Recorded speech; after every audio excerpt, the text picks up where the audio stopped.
Committee meeting, उनको review किया। अगर आप को याद हो तो लास्ट मीटिंग जो है वो रेगुलर मीटिंग जो है वो 12 जून को हुई थी। उसके बाद हमारी एक स्पेशल मीटिंग 26 जून को हुई थी।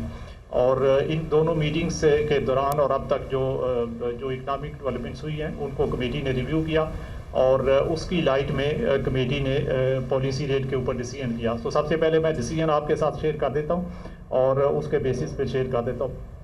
सो कमेटी ने जो डिसाइड किया कि हम पॉलिसी रेट को एग्जिस्टिंग लेवल के ऊपर मेंटेन करेंगे, यानी कि अभी जो पॉलिसी रेट जो था, जो कि लास्ट एमपीसी में डिसाइड किया गया था 22%, तो उसी के ऊपर कमेटी ने उसको बरकरार रखने का फैसला किया है। और इन अदर वर्ड्स अभी गोइंग फॉरवर्ड जो पॉलिसी रेट है वो 22% ही रहेगा। उसमें कमेटी ने एक्सटर्नल साइड की डेवलपमेंट्स को भी रिव्यू किया। इसके अलावा उन्होंने इन्फ्लेशन से रिलेटेड जो डेवलपमेंट्स हुई हैं रिसेंटली उसको रिव्यू किया। और ख़ासकर उन्होंने नोट किया कि पिछले महीने जून में जो टोटल हमारा जो सीपीआई इन्फ्लेशन है ईयर ऑन ईयर, उसमें सिग्निफिकेंट डिक्लाइन हुआ, क्योंकि मई के महीने में इन्फ्लेशन जो है वो 38% था और वो कम होके जून के महीने में 29.4% हो गया। और इसी तरह एवरेज इन्फ्लेशन जो है वो ड्यूरिंग द फिस्कल ईयर 2023 वो 29.2% रहा। और आपको याद हो कि हम पिछले काफ़ी महीनों से ऑलमोस्ट 6 मंथ से हम ये बताते आ रहे थे कि स्टेट बैंक की असेसमेंट के मुताबिक इस साल का इन्फ्लेशन जो है, जो साल ख़त्म हुआ है 2023, उसमें 27 से 29% रहेगा। और उसी के मुताबिक इन्फ्लेशन जो पूरे साल की एवरेज है 29.2% रहा। और अगले साल के लिए भी कमेटी ने डिस्कस किया है और उसमें हमारी जो आउटलुक है फॉर नेक्स्ट फिस्कल ईयर, क्योंकि अब नया साल शुरू हो गया है और इस नए माली साल के लिए इन्फ्लेशन की एक्सपेक्टेशन जो है वो उसको भी रिव्यू किया गया। और हमारे जो एनालिस्ट हैं उन्होंने जो फोरकास्ट की है अगले साल के लिए उसको कमेटी ने बहुत थ्रेड पे डिस्कस किया। और उस डिस्कशन के बाद उन्होंने एक अगले साल के लिए रेंज भी डिसाइड कर दी है। तो अगले साल का जो कमेटी ने जो डिसाइड किया वो इन्फ्लेशन हमारे असेसमेंट के मुताबिक वो 20 से लेके 22% रहेगा, यानी 20 से 22% के दरमियान रहने की तवक्को है। और इसी तरह कमेटी ने ये भी नोट किया कि लास्ट मंथ में इन्फ्लेशन 29.4% था, लेकिन आने वाले महीनों के अंदर ये आहिस्ता आहिस्ता जो है वो कम होना शुरू हो जाएगा। और ये पहले हाफ में यानी जुलाई से दिसंबर का जो हाफ है इसमें थोड़ा थोड़ा कम होगा, लेकिन दूसरा हाफ जो जनवरी से जून का होगा 2024 का, उसके अंदर जो है वो इन्फ्लेशन जो है वो तेज़ी से कम होगा। और अल्टीमेटली कमेटी ने ये भी असेसमेंट की कि हमारा जो टारगेट है 5 to 7% तक इस इन्फ्लेशन को लेके आने का, वो उस पर वी आर ऑन ट्रैक। और इंशाल्लाह ये जब साल 2025 ख़त्म होने से पहले, यानी तीसरे और चौथे क्वार्टर ऑफ 2025 के दरमियान समवेरे हमारा जो मीडियम टर्म आउटलुक है इन्फ्लेशन के ऊपर 5 to 7%। सो इंशाल्लाह महंगाई जो है 5 से 7% पे आएगी माली साल 2025 के ख़त्म होने से पहले। इसके साथ साथ कमेटी ने एक्सटर्नल साइड की जो डेवलपमेंट्स हैं, जिसमें कि IMF के साथ SLA का साइन होना और उसके नतीजे में इन्फ्लोस का आना और उसके नतीजे में स्टेट बैंक के रिजर्व्स का बेहतर होना और एक्सचेंज मार्केट के अंदर स्टेबिलिटी का आना, ये सब चीज़ें भी कमेटी ने रिव्यू की। और उनके लिए ये इत्मीनान का बाइस थी कि इन डेवलपमेंट के साथ इस वक्त जो है वो हमारे जो मुआशी अदाद शुमार हैं उसमें बेहतरी आनी शुरू हो गई है थोड़ी थोड़ी। और साथ ही जो इकनॉमिक आउटलुक है और जो ग्रोथ है नेक्स्ट ईयर के लिए 2023-24, उसके ऊपर भी कमेटी ने काफ़ी डिस्कशन किया। और उस डिस्कशन के बाद कमेटी ने इस असेसमेंट को इंडोर्स किया कि अगले साल की ग्रोथ जो है वो 2 से 3% के दरमियान रहेगी। और उसमें कुछ ज़ाहिर रिस्क्स भी हैं, कुछ हमारे डोमेस्टिक साइड की चीज़ें हैं जो जैसे डेवलपमेंट्स होंगी, और कुछ एक्सटर्नल साइड की डेवलपमेंट्स हैं जिसमें कि रशिया यूक्रेन वार है या जो ऑयल प्राइसेस हैं, कमोडिटी प्राइसेस हैं, और इसके अलावा और रिलेटेड जो इकनॉमिक डेवलपमेंट्स हैं उनका भी इम्पैक्ट आएगा। तो इन सब चीज़ों को देखते हुए इस वक्त जो कमेटी ने फील किया कि ये ग्रोथ जो है हमारे ख्याल में 2 से 3% के दरमियान अगले साल रहेगी। और साथ साथ जो है वो करंट अकाउंट डेफिसिट को भी कमेटी ने रिव्यू किया और उसके रिलेटेड जो डेवलपमेंट्स है उनको भी रिव्यू किया। सो ओवरऑल जो कमेटी का कंक्लूजन है वो ये है कि नेक्स्ट ईयर में महंगाई काफ़ी कम होगी और इसका जो एवरेज जो शरह है वो 20 से 22% के दरमियान रहेगी।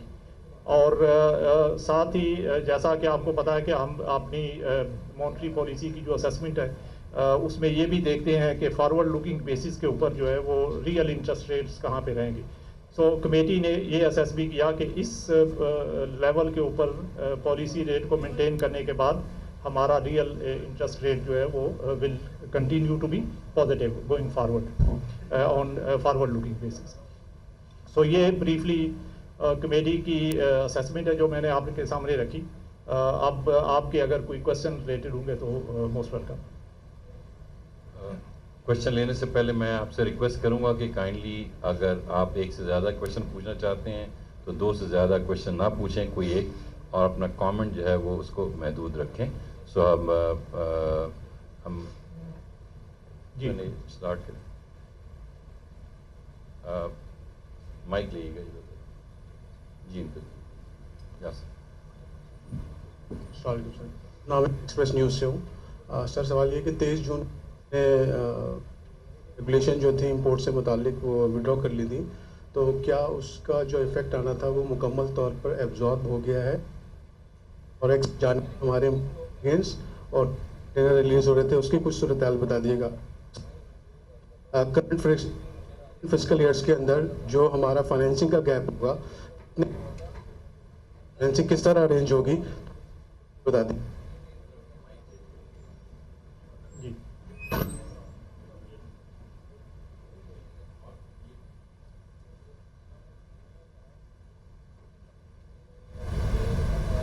सर मेरा नाम शहरियार है, मैं दुनिया टेलीविज़न से हूँ। सर आपने अभी कहा कि अगले माली साल में यानी कि नेक्स्ट जो फिस्कल ईयर शुरू होगा उसमें जो ग्रोथ है वो 2 to 3% तक रहने की तवक्को है। तो क्योंकि आप लोगों की पूरी मईशत पे बहुत गहरी नज़र होती है, तो आप क्या समझते हैं कि आने 5 to 6 या 7% की ग्रोथ पाकिस्तान किस फिस्कल ईयर में जाके अचीव कर सकता है? और ये जो अभी करंट हमारी जो इकनॉमिक सूरत हाल है जो काफ़ी कठिन है, ये कितने साल मज़ीद प्रोलॉन्ग रह सकती है? इसका आप मेरा मैं इसको जवाब दे देता हूँ तो फिर उसके बाद फिर पहला क्वेश्चन जो था वो इंपोर्ट रिस्ट्रिक्शन से रिलेटेड था। तो आपने बिल्कुल ठीक कहा कि हमने ऑलरेडी जो है वो इंपोर्ट रिस्ट्रिक्शन सारी वो विड्रा कर ली हैं। 23 जून को हमने सर्कुलर इशू किया था जिसमें कि जो इंपोर्ट्स के ऊपर हमने पहले रिस्ट्रिक्शन लगाई हुई थी और जिसमें पहले शुरू में हमने स्टेट बैंक से प्रायर अप्रूवल की बात की हुई थी जो कि मई 2022 के अंदर हमने इंट्रोड्यूस किया था और फिर जुलाई 2022 के अंदर उसमें कुछ फर्दर चीज़ें ऐड की गई थी। तो अप टू दिसंबर जो है वो उसमें स्टेट बैंक से प्रायर अप्रूवल रिक्वायरमेंट थी दिसंबर 2022। फिर हमने अर्ली जनवरी 2023 के अंदर उन इंस्ट्रक्शंस को रिवाइज़ किया था और उसमें हमने कहा था बैंक्स के लिए एक गाइडेंस दी थी और उस गाइडेंस के मुताबिक बैंक्स को प्रायोरिटी सेक्टर्स को जो है वो ज़्यादा फोकस करना था और जिसमें कि oil related, fuel related imports हैं या उसमें एग्रीकल्चर रिलेटेड इंपोर्ट्स हैं, एक्सपोर्ट्स से रिलेटेड चीज़ें थी, उसके अलावा फार्मास्यूटिकल था, फूड रिलेटेड आइटम्स से। तो इनके ऊपर बैंक्स ने ज़्यादा फोकस करना था और उसके बाद फिर बाकी चीज़ों की इंपोर्ट्स करनी थी। तो हमने उसको एसेंशियल और नॉन एसेंशियल के अंदर कैटेगराइज कर दिया था। तो ये इंस्ट्रक्शंस जो है वो जनवरी 2023 से जून 2023 तक जो है वो कंटिन्यू की और 23 जून को, जैसे आपने कहा 23 जून को हमने एक सर्कुलर इशू किया जिसके तहत हमने ये इंपोर्ट रिस्ट्रिक्शंस जो है वो विड्रा कर ली।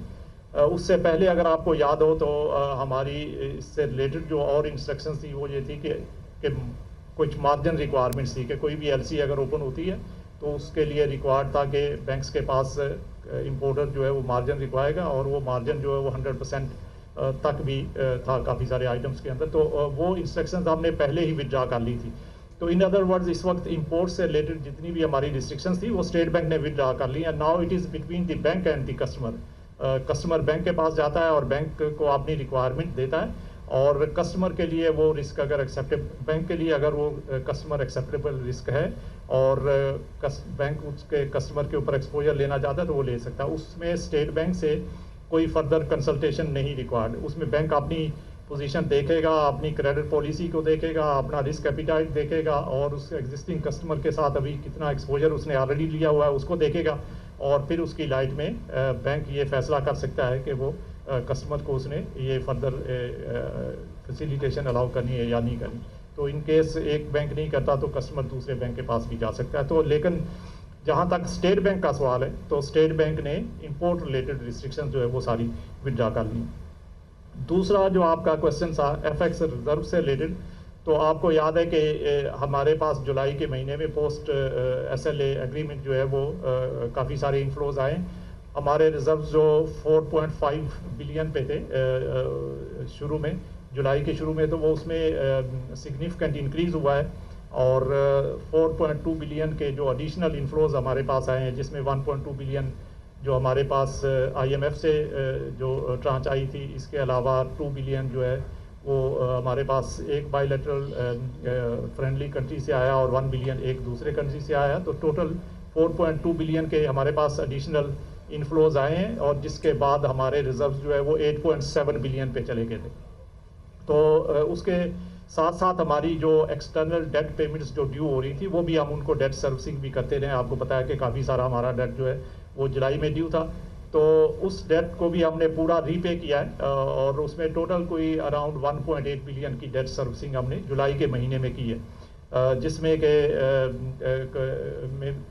300 मिलियन के करीब प्रिंसिपल था और 1.5 बिलियन के करीब जो है वो 300 मिलियन इंटरेस्ट था और 1.5 बिलियन जो है वो प्रिंसिपल अमाउंट था। तो टोटल 1.8 बिलियन की डेट सर्विसिंग की है जुलाई में।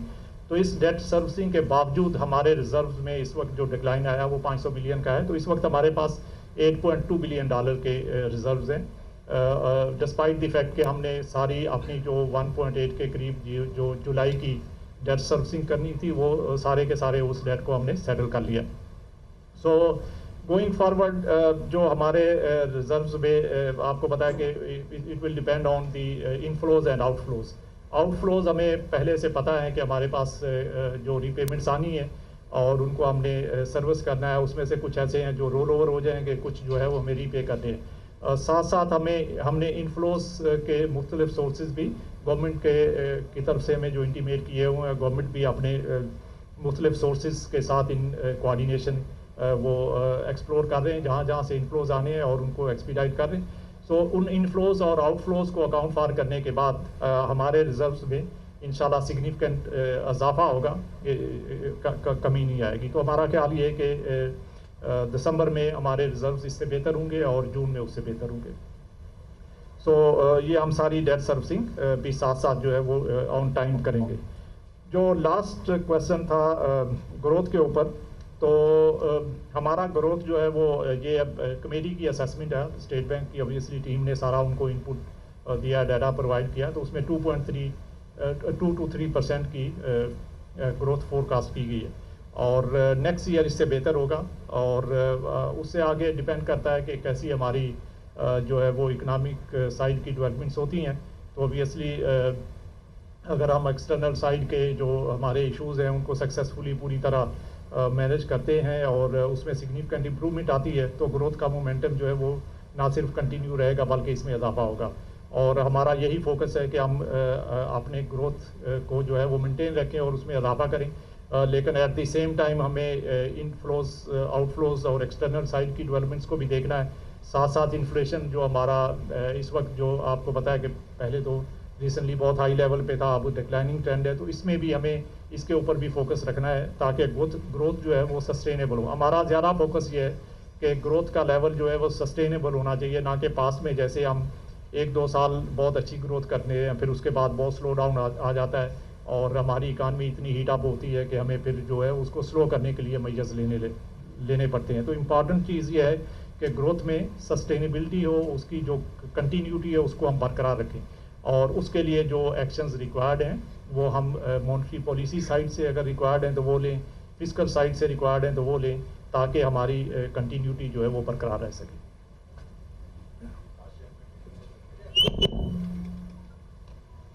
और साहब ये बताइएगा कि लास्ट प्रेस कॉन्फ्रेंस में भी कुछ डिस्कशन हुआ था कुछ बैंक्स के हवाले से कि डॉलर मैनिपुलेशन पे। अच्छा, अब सूरत हाल ये है कि अब आपने कहा कि स्टेट बैंक की जानिब से जो है वो इंपोर्ट पर पाबंदी ख़त्म कर दी गई है, अब ये कस्टमर और बैंक के दरमियान मामला हैं। तो जिन बैंकों पर स्टेट बैंक पहले कुछ नहीं कर सकी उनको आपने इतना बाख्तियार कर दिया है कि जो बिजनेसमैन हैं वो धक्के खाने पर मजबूर हैं। बहुत सारे बिजनेसमैन, चाहे वो फेडरेशन हो, चैम्बर हो या बड़े बिजनेसमैन हो, वो इस बात पर रो रहे होते हैं कि उनको जो है वो चीज़ें नहीं क्लियर होती जो इम्पोर्ट के हवाले से। लोग अच्छे हैं उनके हवाले से जो है वो फ्यूचर उनकी बेहतर हो जाती है। साथ में ये बता दीजिए कि हुकूमत जाने वाली है IMF के साथ फायदे में महंगाई के हवाले से बताया गया था कि IMF भी कहता है कि जो शरह सूद बढ़ेगी। अब इसमें सर आए नहीं, तो क्या ये हुकूमत ने आज जाते हुए जो है वो जान छुड़ाने वाला काम किया है कि स्टेट बैंक को जो है वो मॉनेटरी पॉलिसी नहीं बढ़ानी पड़ी है?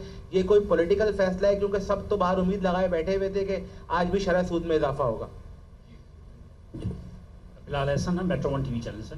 सर एक बात बताइए कि ये जो डॉलर्स के रेट्स के थे कि आपने पहले भी कहा था कि ओपन मार्केट बैंक में 1.52% का जो है डिफरेंस होगा, लेकिन इस वक्त हम अब ये देख रहे हैं कि इंटर बैंक में जो और ओपन मार्केट में डॉलर में जो फ़र्क आ रहा है वो तकरीबन 4 से 5 या 3 से 4 रुपये का फ़र्क आ रहा है। इसके अलावा ये है कि ये जो आपने अपने फैसला किया है कि मनी एक्सचेंजेस से कि आपने निजी मनी एक्सचेंजेस को ये इजाज़त दी है कि वो दुबई से जो है वो या बाहर से जो है वो डॉलर को जो है वो इंपोर्ट कर सकते हैं, तो इसका क्या इम्पेक्ट क्या पड़ेगा? क्या आप समझते हैं कि इससे क्या पाकिस्तान अपनी जो फॉरेन एक्सचेंज में इसमें जो है वो कोई स्टेबिलिटी आएगी, या फिर ये कि ये भी कोई सट्टे वाली कहानी होगी कि 1 साल के बाद पता चले जनाब उसने ये फ़ायदा उठा लिया और फ़र्क ने ये फ़ायदा उठा लिया, एक इंक्वायरी कमेटी बनाओ और देखो किसने कितने डॉलर मंगाए?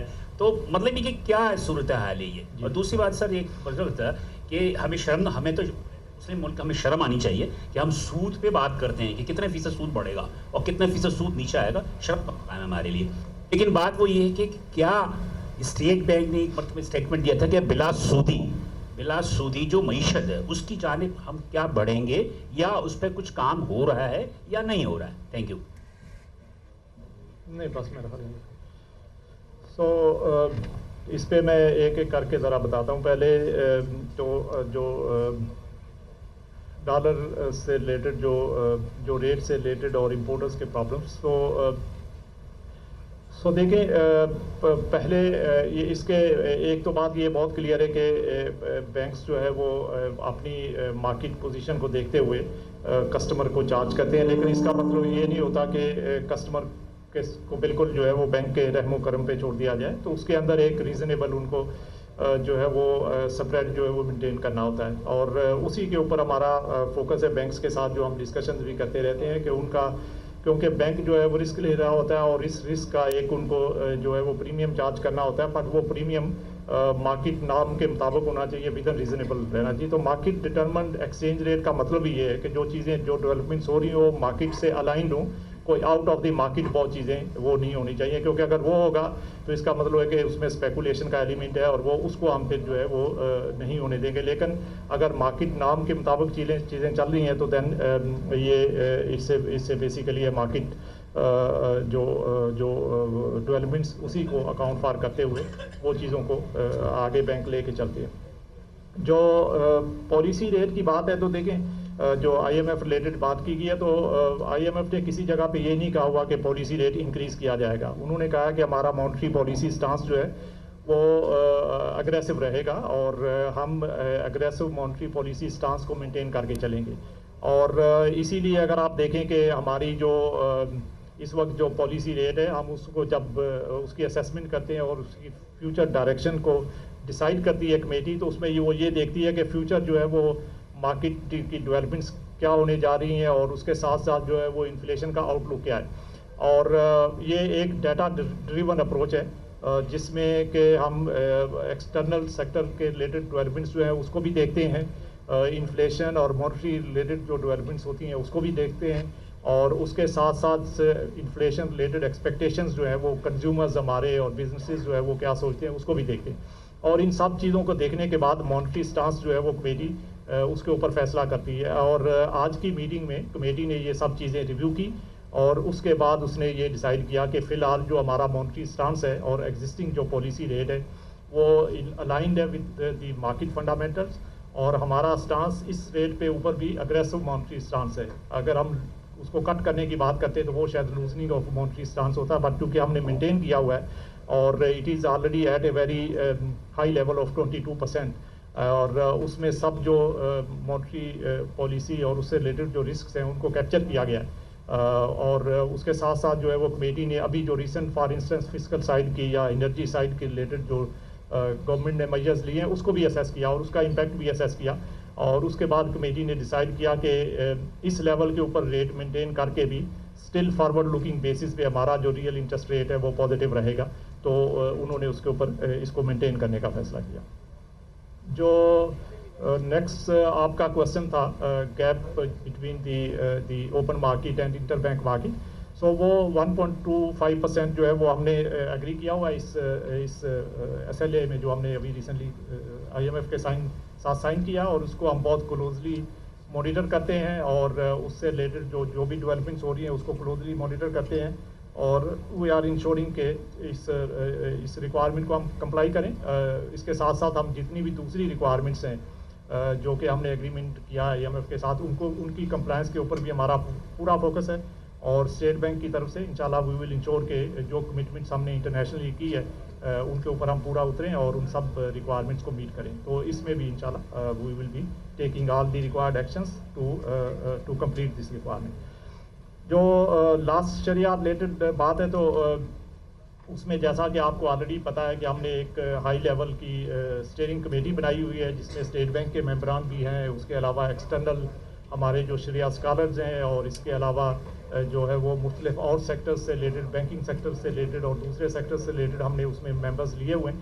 तो वो इसमें मुख्तलिफ इशूज़ के ऊपर डिस्कशन कर रही है। उसमें हमने 6 वर्क स्ट्रीम्स जो है वर्किंग ग्रुप्स बनाए हुए हैं जो कि मुख्तलिफ एरियाज़ के ऊपर जो है वो काम कर रहे हैं। उसमें नया स्कूक इशुएंस की भी बात है, उसमें जो नए प्रोडक्ट्स लेके आने की बात है, शरिया कंप्लायंट प्रोडक्ट्स, उसके ऊपर भी काम हो रहा है। और इसके साथ साथ जो हमारे फिजिकल डेट है उससे रिलेटेड चीज़ें जो हमें क्या करने की ज़रूरत है, तो और साथ रेगुलेटरी साइड से हमारे इस्लामिक बैंक्स जो है उनके लिए रेगुलेटरी अगर कोई चेंजेस करनी है तो उसके ऊपर भी फोकस, तो वो उस पर काम बिल्कुल चल रहा है। और साथ साथ हम उसको रिव्यू करते रहते हैं उस स्टीयरिंग कमेटी की मीटिंग्स के ज़रिए। अभी भी हमारी अनकरीब एक और मीटिंग उसमें होने जा रही है, और उसमें अभी तक पिछले 4-6 हफ्ते के अंदर जो डेवलपमेंट्स हुई हैं उनको हम रिव्यू करेंगे, और उसकी लाइट में जो है वो मुख्तलिफ हम फैसले करेंगे ताकि वो काम चलता रहे। और अगर आप देखें कि इस वक्त जो इस्लामिक बैंकिंग का कंट्रीब्यूशन है इन टोटल बैंकिंग एसेट्स देख लें, डिपॉजिट्स देख लें, तो उसमें ग्रेजुअली जो है वो